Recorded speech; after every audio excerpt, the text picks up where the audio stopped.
અમે તમને police support ના કરતી હોય તો કયો અમારો સાહેબ સપોર્ટ કરો છે તો બતાવો. डन चलिए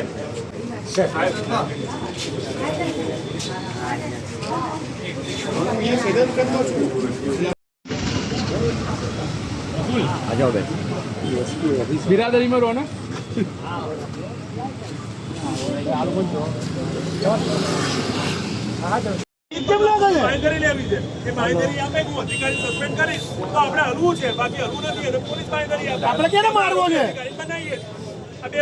અમે તો અધિકારીની ઇજ્જત કરીએ છીએ.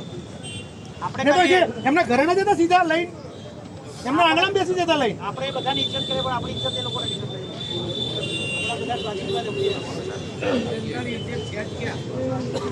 મોતના મલાજાની વાત કરે. साइड में एक पूरा कर देता है.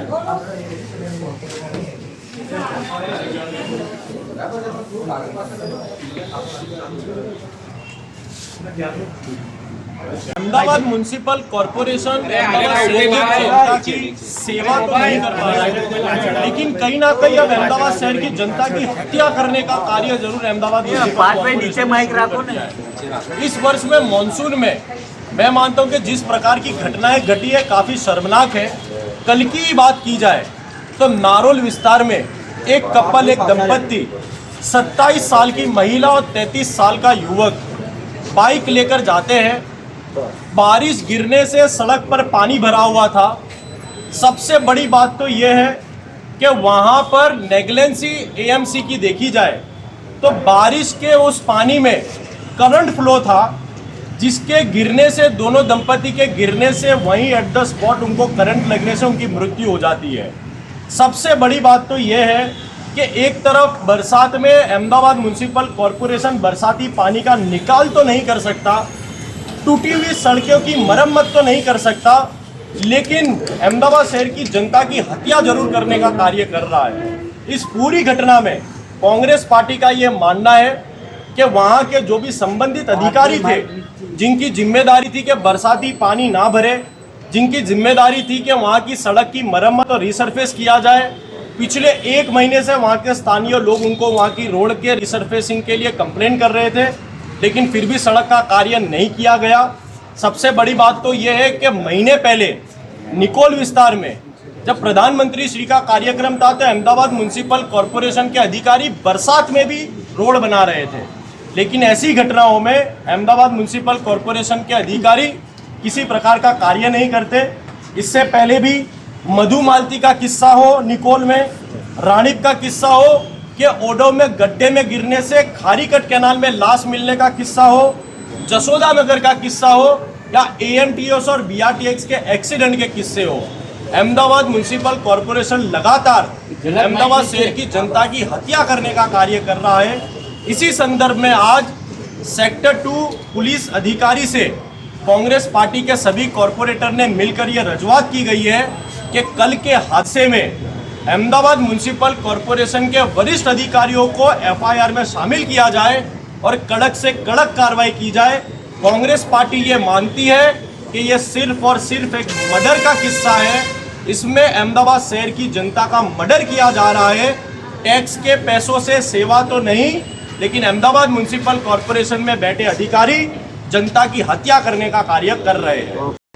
ગઈકાલે નારોલ પોલીસ સ્ટેશન વિસ્તારમાં એક મટન ગલી કરીને એરિયા છે, ત્યાંથી એક રોડ ઉપર દુર્ઘટના બની હતી। આ દુર્ઘટનામાં એક દંપતી પતિ જેમનું નામ રાજેશભાઈ છે, આ લોકો બાઇકમાં જતા હતા। લગભગ રાતના 11:30ની આસપાસ આ દુર્ઘટના બની છે। પ્રાથમિક જોનારા કરંટ લાગવાને કારણે બન્યું, એટલે અમે તત્કાલ જે ડેડ બોડી હતી એમને પીએમ માટે મોકલી દેવામાં આવેલા, અને પછી અત્યારે પીએમ થઈને આવી ગયા છે। ડૉક્ટરે અમને પ્રાથમિક જે કોઝ ઓફ ડેથ આપશે એ, આ ઉપરાંત જે ઘટના બની છે એમાં એવું જાણવા મળ્યું છે કે ઇલેક્ટ્રિક વાયર એને કારણે જે કરંટ લાગ્યો છે એને કારણે આ દુર્ઘટના બની છે। તો આજે વાયરિંગ જે ડિપાર્ટમેન્ટ હતું અત્યારે માહિતી છે ટોરેન્ટ છે, તો એના માટે અમે એની પણ માહિતી મેળવી રહ્યા છીએ।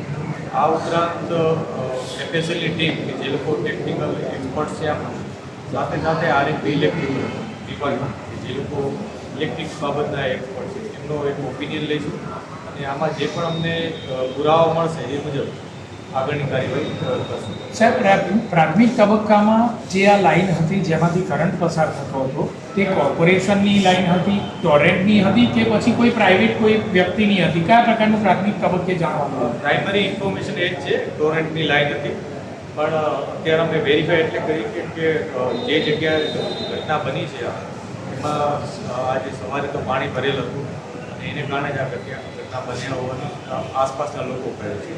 અમે આસપાસના લોકોના નિવેદન પણ લઈ રહ્યા છીએ। રાતની ઘટના છે એટલે તરત નજરે જોનારા બહુ ઓછા છે, પણ તેમ છતાં અમે નિવેદનો લઈ રહ્યા છીએ, અને એ લોકો ચાલીને મતલબ બાઇક દોરીને ગયા હતા કે રાઈડ કરીને જતા હતા, શું કન્ડિશનમાં ઘટના બની જે જાણવું જરૂરી છે એ પણ અમે તપાસી રહ્યા છીએ। ટોરેન્ટની લાઈન હતી, એની ઇલેક્ટ્રિક વાયર એનો કઈ રીતના અહીંયા ખુલ્લો પડ્યો હતો, અથવા અન્ય જે પણ ડિપાર્ટમેન્ટો એનો વાયર કેબલ જે કહેવાય એ ખુલ્લો કઈ રીતના હતો, અથવા અન્ય કઈ રીતના આમાં બનાવ બન્યો એની તપાસ અત્યારે ચાલુ છે।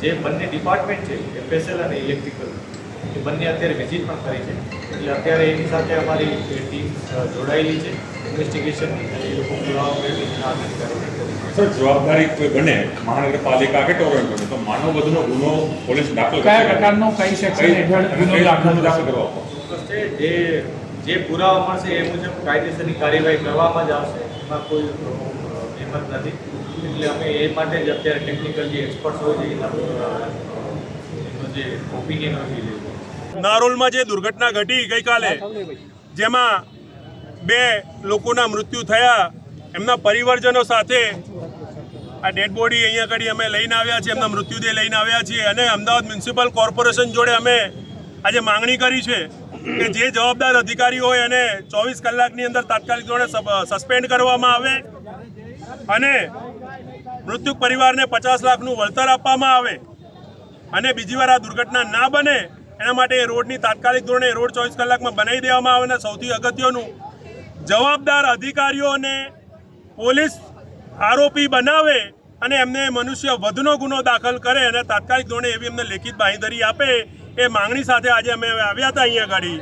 છેલ્લા 2 વર્ષથી આ રોડની જે પરિસ્થિતિ હતી એના માટે આવેદનપત્ર આપવામાં આવતું હતું, તેમ છતાં કોર્પોરેશને કોઈ કાર્યવાહી ના કરતા આ દુર્ઘટના ઘટી છે, એટલે પ્રાથમિક જવાબદાર અમદાવાદ મ્યુનિસિપલ કોર્પોરેશન છે।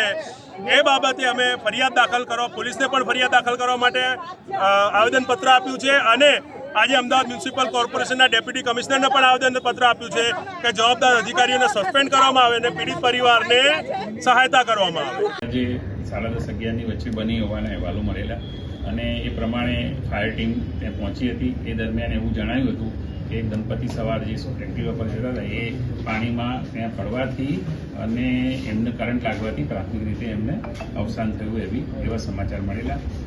સવારે અમે પણ વિઝિટ કરેલી અને પાણી તો ત્યાં લગભગ 4 ઇંચ કે અડધો ફૂટથી પણ ઓછું છે, પરંતુ જનરલ એવું લાગે છે પ્રાથમિક દ્રષ્ટિએ કે એમને વીજ કરંટ લાગ્યો હોવાની શક્યતા છે.